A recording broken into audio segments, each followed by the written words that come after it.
În curând, mergem din nou la vot ca să alegem primarul. Apoi vor urma 4 ani în care vom trăi precum am ales.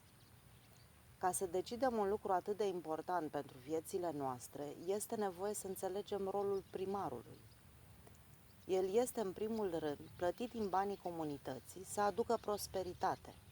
În nivelul de trai al oamenilor se vede cât de capabil și bine intenționat este primarul. El este în slujba cetățenilor. Alegerile au loc odată la 4 ani pentru că funcția de primar nu se acordă pe viață. Dezvoltarea unei comune, mai ales una în dezastru administrativ, cum e Comuna Vârfurile, are nevoie de un primar orientat spre binele tuturor, nu spre propriul interes. Un om care să caute permanent soluții pentru toate problemele pe care le avem. Un om capabil să învețe rapid tot ce e nevoie ca să dezvolte comuna. Un om care să-și folosească timpul și energia pentru funcția pe care o deține. Primarul trebuie să meargă în continuu prin sate, să vorbească cu oamenii, să vadă cu ochii lui ce trebuie făcut. Trebuie să stea apoi ore întregi la calculator căutând să învețe cum se poate moderniza comuna.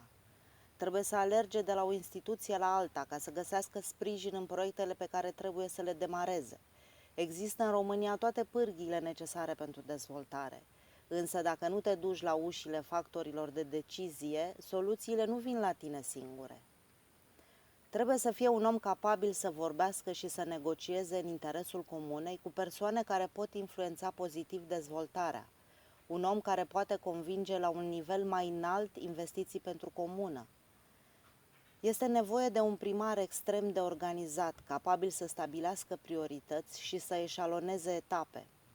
Suntem ultima comună din județ la multe capitole, unul mai grav ca altul, însă asta se poate schimba. E nevoie urgentă de un primar hotărât, pregătit, gata de lucru în condiții dificile. Redresarea comunei se poate face din interior, adică în contact permanent cu oamenii, căutând soluții împreună și muncind împreună, și din exterior, aducând din județ, din țară și din străinătate investiții și dezvoltare. Cum s-ar spune, e nevoie de un primar care să știe să vorbească și cu Vlădica și cu Opinca. Trebuie să ne gândim fiecare. Cum mă reprezintă pe mine acest candidat la primărie? Este un om care discută și cu mine? Este un om care se implică? Este un om de cuvânt? Când alegem primarul, trebuie să gândim pe 4 ani. Micile favoruri, banii oferiți, promisiunile, durează puțin și urmează încă 4 ani de ruină colectivă. Dacă se asfaltează doar pe ulițele de unde se iau voturi, nu înseamnă că nu se vor strica mașinile pe celelalte ulițe neasfaltate. Dacă e nașul sau cumnatul cel care candidează, mă revanșez față de el în familie. Votul este pentru o funcție care ne privește pe toți. Vom alege un primar pentru 7 sate și o comună, nu doar pentru o familie sau alta.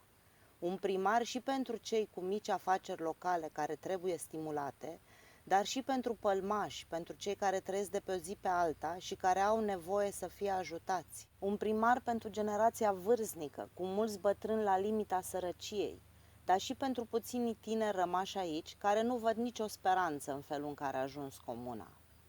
Avem nevoie să alegem un primar pentru care nu există, nu se poate și care transformă imposibilul în posibil.